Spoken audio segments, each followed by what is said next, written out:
Meu irmão, minha irmã, por favor, abra a sua Bíblia no livro de 1 Samuel, no capítulo 23. 1 Samuel, capítulo 23. Perdão, 1 Samuel, capítulo 25, a partir do versículo 23. O tema do nosso mês é o amor e a vantagem da humildade. Hoje nós vamos falar sobre a vantagem da humildade, fundamento do amor, que é baseado em 1 Coríntios, no capítulo 13, versículo 5, que diz: quem ama não é grosseiro nem egoísta, não fica irritado, nem guarda mágoas. Então, esse é o nosso tema, e nós, a partir disso, vamos ler então em 1 Samuel, capítulo 25, a partir do versículo 23, que diz o seguinte: quando Abigail viu Davi, desceu depressa do jumento, prostrou-se perante Davi com o rosto em terra. Abigail caiu aos seus pés e disse a Davi: meu senhor, a culpa é toda minha. Por favor, permita que a tua serva te fale. Ouça o que eu tenho a te dizer. Meu senhor, não dês atenção àquele homem mau, a Nabal. Ele é um homem insensato, conforme o significado do seu nome, e a sensatez o acompanha. Contudo, eu, tua serva, não vi os rapazes que o meu senhor enviou. Agora, meu senhor, juro pelo nome de Deus, por tua vida, que foi o Senhor que te impediu de derramar sangue e de vingares com tuas próprias mãos.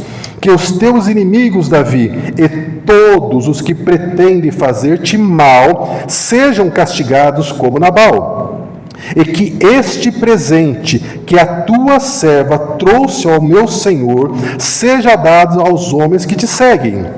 Esquece, te suplico, a ofensa desta tua serva, pois o Senhor certamente fará um reino duradouro para ti, que travas os combates do Senhor, e em toda a tua vida nenhuma culpa se acha em ti. Mesmo que alguém te persiga para tirar-te a vida do meu Senhor estará firmemente segura, como a daquelas que são protegidas pelo Senhor, o teu Deus. Até aqui, glória a Deus. Obrigado, meu irmão, minha irmã. Irmãos, pode sentar-se. Qual que é o contexto? O que estava acontecendo aqui? Qual que era o momento que Davi estava vivendo, para a gente se situar na história? Davi tinha já passado por grandes vitórias, já tinha casado com uma princesa e está vivendo aquele momento em que Saul está perseguindo Davi. Então Davi, com outros 600 homens, estão fugindo de Saul. Então, em cada momento, eles estão num lugar diferente, porque eles estão fugindo do rei Saul. E eles passam um bom momento num deserto chamado deserto do Carmelo. E lá morava um homem que era muito rico, muito rico. E ele era descendente de Caleb, aquele que foi lá junto com Josué espiar a terra lá no passado. E quando chegava a época de tosquiar as ovelhas, de cortar a lã das ovelhas, eles faziam uma grande festa, era uma tradição, né, para comemorar, né, tudo aquilo que, né, eles tinham conseguido. Então, eles matavam lá os animais, faziam um churrascão, aquela coisa toda, e comemoravam.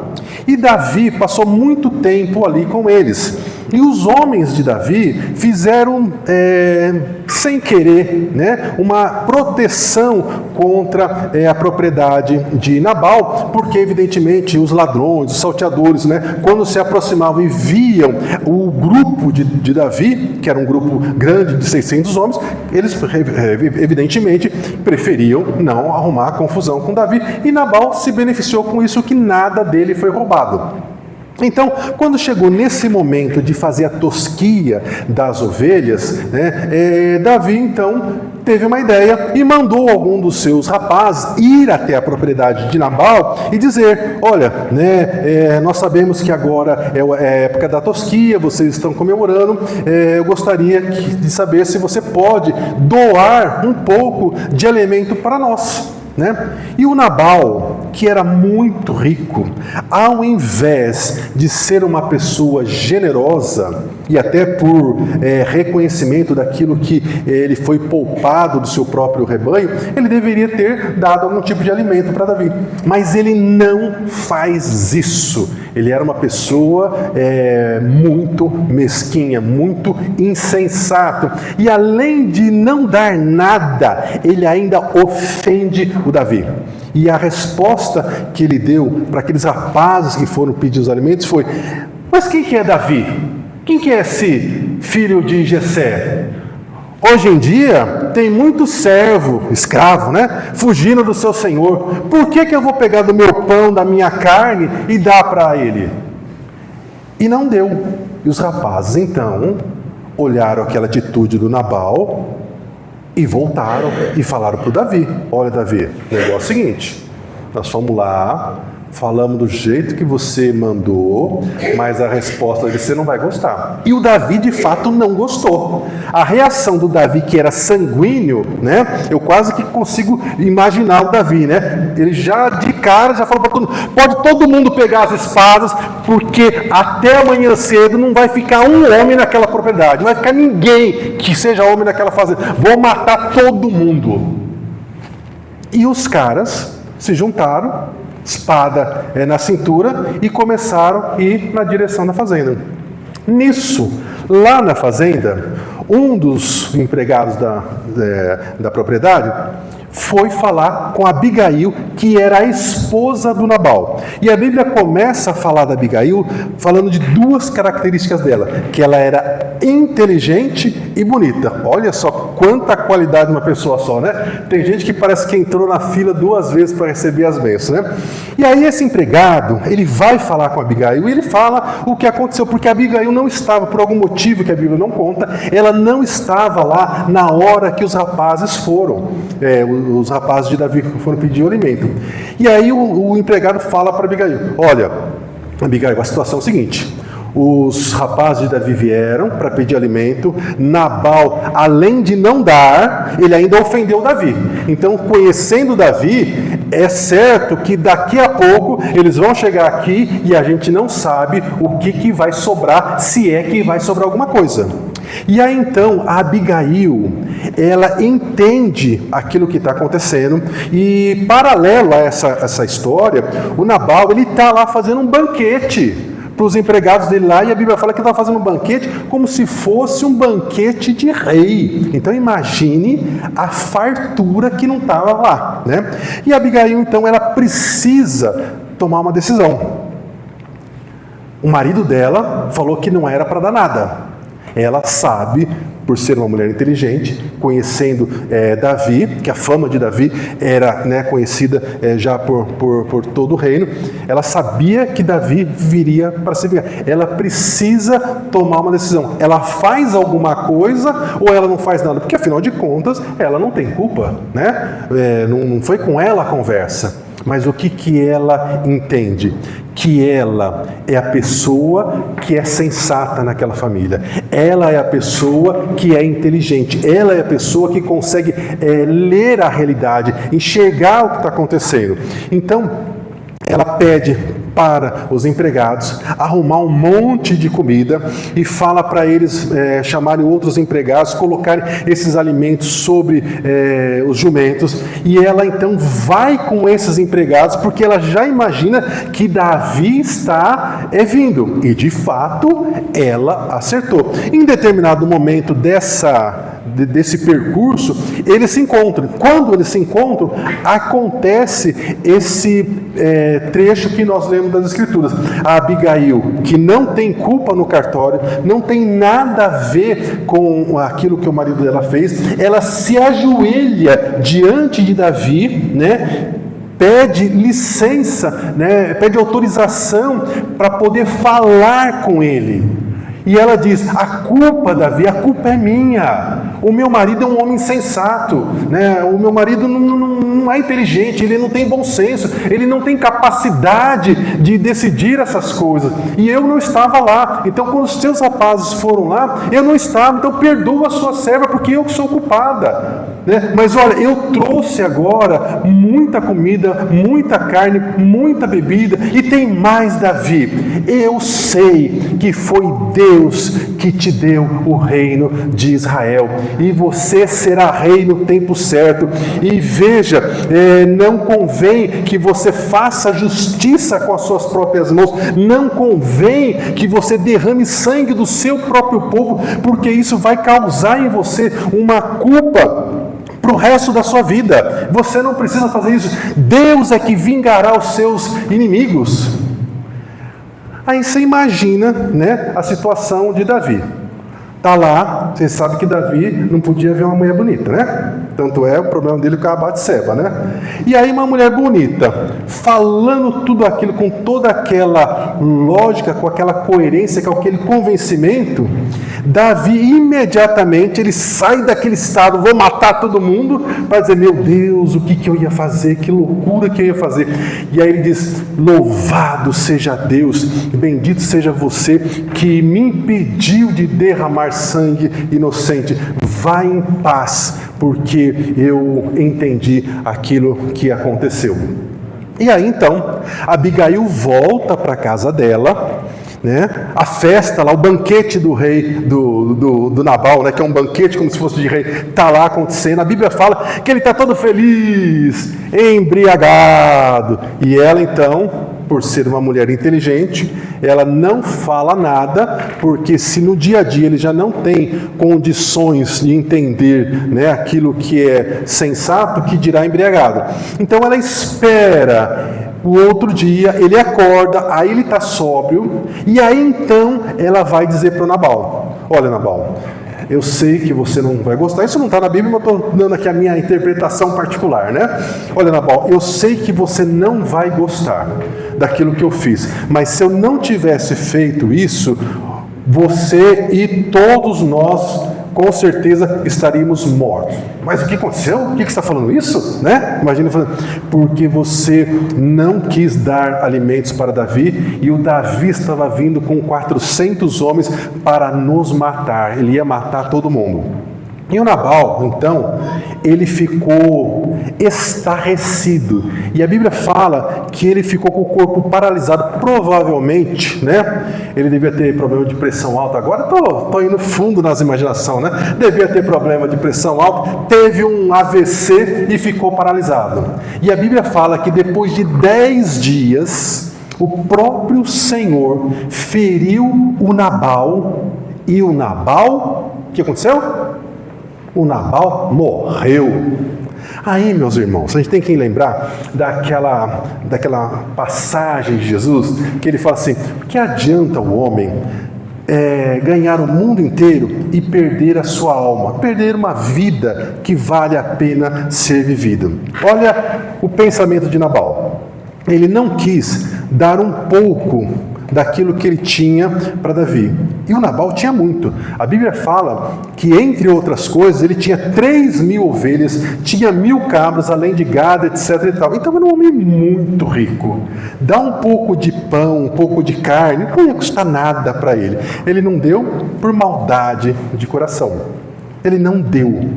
Reteu tudo para ele. E ele morreu. Aí o que acontece? O Davi, que não podia ver uma mulher bonita, quando soube que o Nabal morreu, falou assim: temos uma viúva bonita, jovem, inteligente, eu acho que eu estou interessado. O que o Davi faz? Ele manda, passado lá os dias de luto, né? Já manda na cara dura um pedido de casamento. Falou assim: olha, Davi mandou nós virmos aqui porque ele quer casar com você. E Abigail, né, inteligente, sabendo que o homem ia ser o próximo rei de Israel, o que ela fez? Olha, eu estou disponível. cumpra-se em mim a vontade do Senhor. Glória a Deus, né? Agora veja, irmãos, as invertidas que a vida dá. Davi estava lá, há alguns dias atrás, bravo, porque o dono daquela propriedade se recusou a dar um pouco de pão, um pouco de carne para ele, bebida para os homens dele, aquela coisa dada toda. Os dias passaram, como diz o povo, o mundo dá voltas. Agora o Davi casou com a viúva. A viúva não era dona da fazenda? O que aconteceu com Davi? Agora o Davi, pelo casamento com a viúva, é dono da fazenda, das 3.000 ovelhas, das 1.000 cabras, do gado, de tudo aquilo que o Nabal tinha. Sabe, meus irmãos, nós não somos donos de nada. Como diz o povo, a gente nasce pelado e a gente não escolhe nem a roupa quando a gente vai morrer. E que Jesus, nos abençoe, que a gente possa ser arrebatado, que a gente não precise passar pela questão da morte. Então nada é nosso. E a Bíblia ensina que nós devemos ser pessoas humildes e generosos. Mas cá entre nós, ser humilde é difícil, hein? Porque quando pisam no calo da gente, a reação natural nossa é o quê? Bateu, levou. Mas a gente pode ser assim? Não, a gente não pode ser assim. Então, meu irmão e minha irmã, a aplicação prática que nós vamos fazer nessa palavra hoje falar para as mulheres, mas os homens também podem fazer aplicação aí na devida proporção. Se lá na sua casa, ao invés de você estivesse essa Abigail, com essa inteligência, como é que ela reagiria aos problemas que acontecem lá na sua casa? Ela reagiria do jeito que você tem reagido, ou ela teria reações diferentes e melhores? Eu sei, mas isso vale para nós homens também, né? Mas é por isso que ficou escrito para o nosso ensino, para a gente entender que a gente não está bom ainda. A gente tem uma tendência a achar que o problema é a outra pessoa, né? Colocar o meu exemplo, né? O meu problema é minha mulher, meu problema são os meus filhos, meu problema é o governo, meu problema é isso aqui, irmãos. Tudo muda quando a gente muda. É a gente que tem que mudar. E à medida que a gente vai mudando, Deus vai mudando as coisas ao redor também, e as coisas vão se encaixando. Mas a gente tem humildade para mudar? Não, a gente não tem. Por isso que a gente precisa de um novo coração, por isso que a gente precisa depender do Senhor, por isso que a gente precisa ler as Escrituras, por isso que a gente precisa vir na igreja, para de quando em quando tomar uns puxões de orelhas do Senhor, e a gente corrigir a nossa rota. Nossa, eu não posso reagir desse jeito, porque, irmão, ser crente dentro da igreja é fácil. Irmão daqui, irmão de lá, não tem conta para pagar, não tem atrito. Agora dentro de casa, no local de trabalho, é que o negócio pega, e é lá que nós temos que dar bom testemunho, é lá que a gente tem que ser humilde, é lá que a gente tem que ter domínio próprio. É fácil? Não é fácil. Por isso que vem a capacitação do Senhor. E sabe, meus irmãos, algumas coisas, elas precisam ser mudadas, elas precisam ser transformadas. E um grande inimigo que nós enfrentamos é o nosso próprio orgulho, porque às vezes a gente toma uma decisão errada, a gente faz um comentário ácido, ou faz uma crítica, que a gente percebeu que foi além da conta, e o nosso orgulho não nos deixa voltar atrás e dizer, olha, eu exagerei, exagerei nessa crítica, exagerei nessa fala, me desculpe, me perdoe. A gente não quer fazer isso, mas a gente precisa, porque as nossas palavras, elas têm poder, e normalmente a gente usa esse poder para machucar as pessoas, para ferir as pessoas. Olha, por vezes seria melhor, quando alguém está bravo, dar um arranhão em alguém, pisar no pé, fazer qualquer coisa assim, porque essa dor, ela sara logo. Agora, uma palavra, uma crítica daquelas que só a gente sabe fazer, aquilo às vezes, irmãos, dura 20, 30, 40 anos. Sabe? Se eu chamar aqui, né, vocês e falar assim, olha, quem é que lembra de um dia que ou seu pai, ou sua mãe, ou alguém na escola falou um negócio que te aborreceu demais? Quase todos nós vamos erguer a mão, né? Porque a gente tem isso. Então a gente precisa ter cuidado com o nosso orgulho. Agora, meus irmãos, todas as vezes que alguém reage sem pensar, sem refletir nas consequências daquilo que ela está falando, como fez Nabal, as consequências vêm. A conta é muito alta. E a gente tem que lembrar que o inimigo sempre vai criar as armadilhas. E quais são as armadilhas que o inimigo cria? São aquelas possibilidades de uma fala atravessada, estranha, gerar um desentendimento, desse desentendimento gerar para uma briga, da briga para as ofensas, das ofensas sabe Deus o que pode acontecer. Então toda vez que começar, né, um desentendimento, você tem que pensar assim, opa, isso aí está cheirando enxofre, para dizer que é a armadilha do inimigo, entendeu? Se associa, porque enxofre, quem já sentiu o cheiro de enxofre, né? Dizem alguns intercessores que quando sentem presença de demônios, eles sentem cheiro de enxofre. Não sei, graças a Deus, nunca tive essa experiência, não quero ter, né? Mas então, quando começar um desentendimento lá na sua casa, você já abre o olho, opa, isso aqui é armadilha do inimigo, eu aqui não vou evoluir, né, nesse desentendimento, porque depois quem vai ter que ficar enfrentando aqui o outro de cara feia sou eu. Então eu quero paz.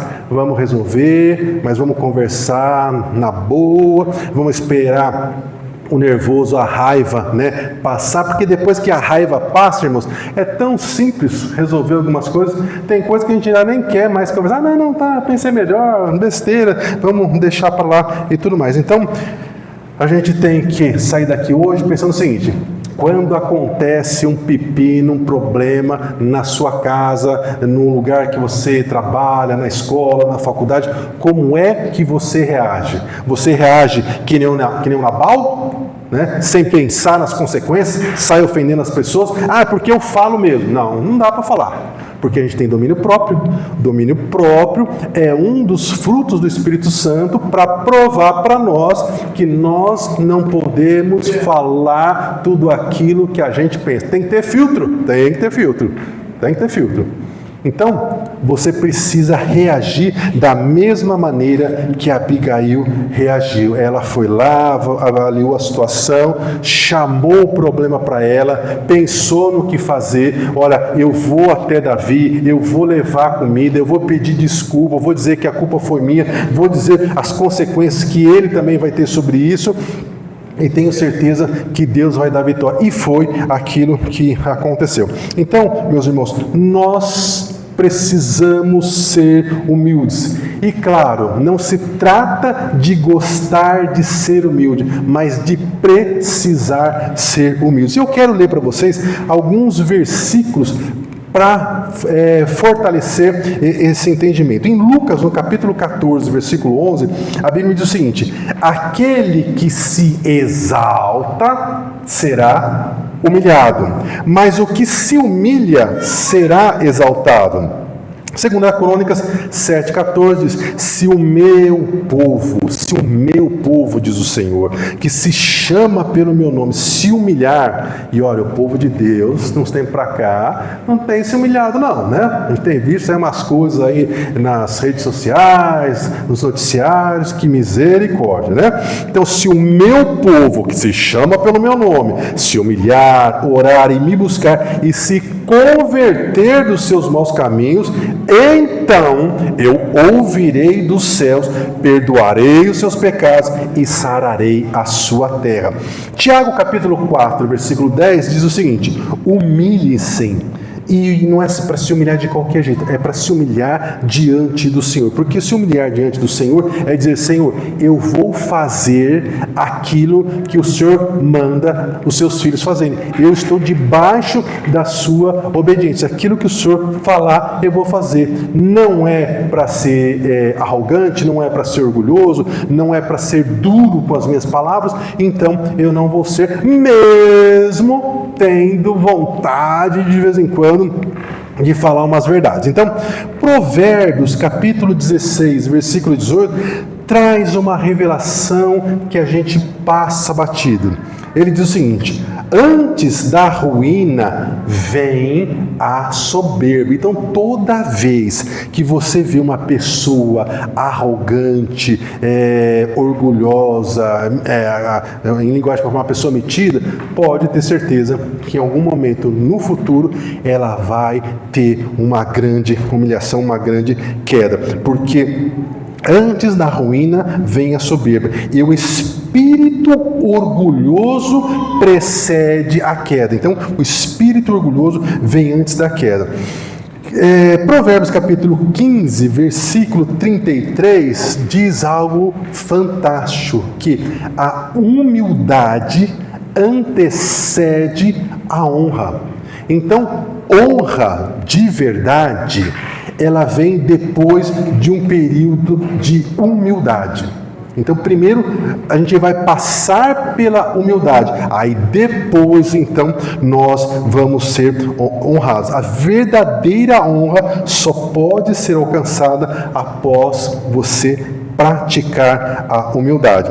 Para que alguém seja realmente honrado e respeitado, é necessário primeiro demonstrar humildade. Exemplo, Filipenses capítulo 2, versículo 5, que fala aquilo que Jesus fez antes dele vir na terra e nascer como homem, que diz: seja a atitude de vocês a mesma de Jesus, que embora sendo Deus, o Deus Filho, não considerou que o ser igual a Deus era algo a que ele devia se apegar-se, mas ele esvaziou-se a si mesmo, ele foi servo e tornou-se semelhante aos homens. E na forma humana, depois que ele estava aqui, ele humilhou-se a si mesmo, e foi obediente até a morte e morte de cruz. Então, Jesus é o exemplo, ele primeiro se humilhou e depois ele foi honrado, e aí então Paulo começa a dizer: por isso, pela humilhação de Jesus, Deus Pai o exaltou à mais alta posição, ele deu o nome que está acima de todo nome, para que ao nome de Jesus se dobre todo joelho no céu, na terra e debaixo da terra, e toda língua confesse que Jesus Cristo é o Senhor. Aleluia, glória a Deus. Agora veja, meus irmãos, como que essa questão da arrogância, do orgulhoso, é algo muito sério. Isaías capítulo 2, versículo 12 diz o seguinte: o Senhor tem um dia reservado para todas as pessoas orgulhosas e arrogantes, E vai ficar pior a história. O Senhor tem um dia reservado para todas as pessoas que são orgulhosas e arrogantes, e contra todos os que se exaltam. Esse dia está reservado, que será o dia em que eles serão humilhados. Romanos capítulo 12 vai falar ainda melhor. Meus amados, não façam justiça com as próprias mãos. Deixem com Deus a ira, pois está escrito: a mim pertence a vingança, eu é que retribuirei, diz o Senhor. E aí Paulo diz: por isso, irmão, sabendo que vai ser tão duro assim, como é bom você ter uma visão do Espírito Santo para saber que aquilo que o mal que você recebe, por mais dolorido que seja, ele não é comparado com a consequência daquilo que aquela pessoa que está fazendo mal para você vai receber por ela ter feito o mal para você. Então Paulo diz o seguinte: olha, se o teu inimigo tiver fome, dê-lhe de comer, dê comida para ele. Se o teu inimigo tiver sede, dê-lhe de beber. Fazendo isso, você amontoará brasas vivas sobre a cabeça dele. Não se deixe vencer pelo mal, mas vençam o mal com o bem, porque Hebreus diz, Deus dizendo, a mim pertence a vingança, Quantos versículos de Deus dizendo que sim, Deus vai se vingar daqueles que são arrogantes e orgulhosos. A mim pertence a vingança, eu retribuirei. E outra vez está escrito: o Senhor julgará. E o autor de Hebreus diz: horrível, horrível coisa é cair nas mãos do Deus vivo. Então, meus irmãos, sabendo disso, nós precisamos, de fato, orar pelas pessoas que nos ofendem. Porque por mais que nos doa ser humilhado, às vezes as pessoas pisam na gente, nos humilham de tal maneira que a gente se sente um lixo, se sente um nada. Mas ainda assim nós precisamos ter essa visão de futuro, nós precisamos conhecer as Escrituras Sagradas, nós precisamos saber aquilo que a Bíblia fala a nosso respeito, para que a gente não sucumba, para que a gente não se deixe abater por causa do poder das palavras das pessoas que são usadas pelo inimigo, e a gente possa ainda orar por essas pessoas, para que elas alcancem graça, para que elas alcancem salvação, arrependimento daquilo que elas estão fazendo, muitas vezes contra nós mesmos. Irmãos, louvor, se quiserem subir, eu já estou encerrando. Então, meus irmãos, nós precisamos ser pessoas humildes. Então, hoje, tome a decisão em seu coração de ser uma pessoa humilde, principalmente lá na sua casa, no seu trabalho, junto com as pessoas da sua família. Sabe aquela reunião de família, almoço de família que sempre dá aquelas confusão? Que você não seja a pessoa que cause a confusão, que você seja a pessoa que una a família, o famoso, gente, vamos deixar disso, a vida é tão curta, vamos estar aqui juntos, etc e tal. Então você tem que ser essa pessoa. Então toda vez que um problema surgir na sua família ou no seu trabalho, decida agir com humildade, tenha atitudes que sejam inteligentes, que não vai piorar aquela situação.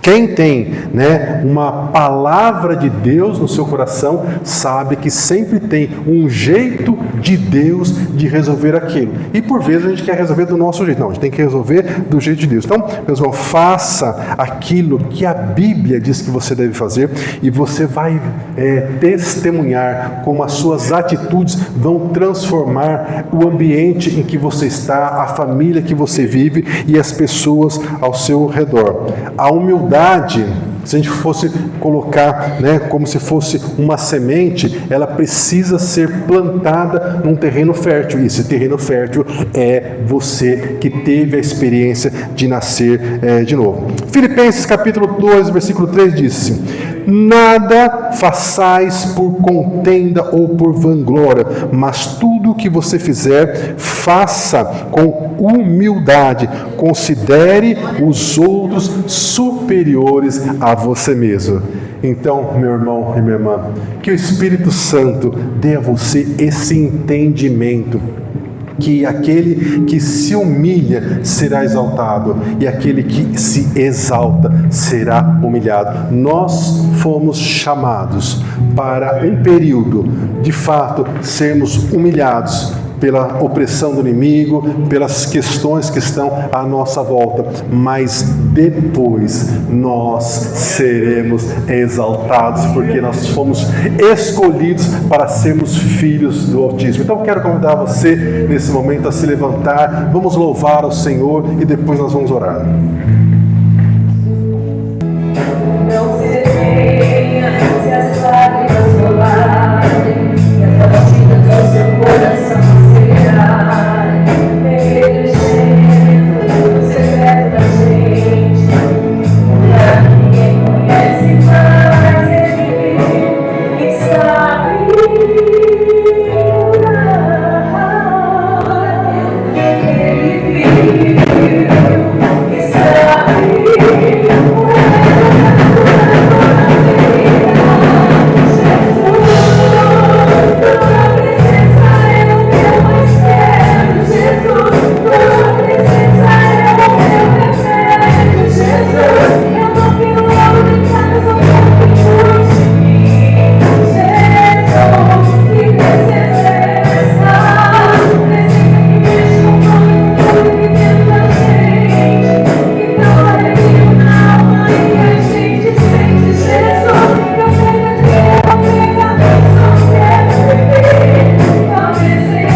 eu sei que você está passando por lutas, está passando por dificuldades.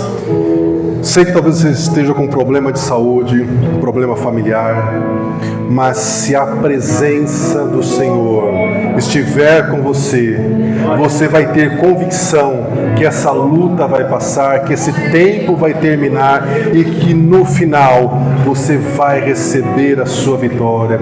Então, meu irmão, minha irmã, quero convidar você nesse momento a fechar os seus olhos, elevar o seu coração até o altar do Senhor, e nós vamos expor ao Pai as nossas aflições, os nossos problemas, e pedir que Ele nos dê a vitória, e sobretudo que durante esses períodos de luta que você não deixe de sentir a doce presença do Espírito Santo.